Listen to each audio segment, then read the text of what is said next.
আসসালামু আলাইকুম। ওসমান হাদিকে প্রকাশ্যে রাস্তায় গুলি করায় পুরো বাংলাদেশ কাঁপতেছে। আমাদের আসিফ মাহমুদ সজীব ভাই স্লোগানে কি বলতেছে একটু আমরা বিস্তারিত শুনি। হাদির গায়ে গুলি কেন? প্রশাসন জবাব চায়।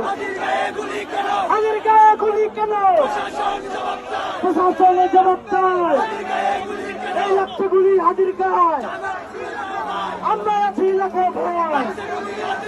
লাগছে গুলি হাদির গায়ে, আমরা আছি লাখো ভয়। 100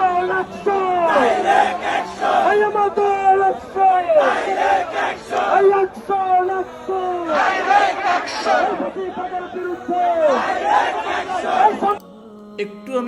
একটু দাঁড়া করাইলাম। গায়েস, মানুষ কি করে পারে একজন জীবিত মানুষকে এইভাবে গুলি করে প্রকাশ্যে মারতে? খুবই দুঃখজনক গায়েস।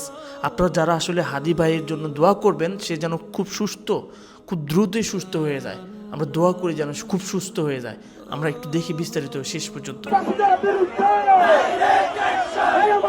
কিছু হলো ও হাতের গায়ে গুলি কেন? 100 এই কথা দিলে বাক্য নয়, সেই লড়াইয়ে জিততে হবে। এই কথা দিলে বাক্য নয়, সেই লড়াইয়ে জিততে হবে। ডক্টর মিজানুর রহমান আজহারি এই বিষয় নিয়ে কি বলেছে সেটা যদি একটু আপনাদেরকে দেখাই। রক্তাক্ত জুলাই পরবর্তী বাংলাদেশে খোদ জুলাই সৈনিক গুলিবিদ্ধ জুলাই সৈনিকদের নিরাপত্তা কোথায়? আমরা এমন আগ্রহী ও রক্তাক্ত রাজনীতি চাই না। এবং আমাদের সবার প্রিয় প্রিমোশন ভাই কি বলেছেন, ওসমান হাদির মতো একজন সাহসী তরুণ রাজনৈতিক নেতাকে প্রকাশ্যে গুলিবিদ্ধ হলে জাতি হিসেবে সত্যি আজ আমরা লজ্জিত। আল্লাহ তাকে দ্রুত সুস্থতা দান করুক। আমরা সবাই দোয়া করি যেন আমাদের হাদি ভাই, ওসমান হাদি ভাই যেন খুব দ্রুত সুস্থ হয়ে আমাদের মাঝে ফিরে আসে।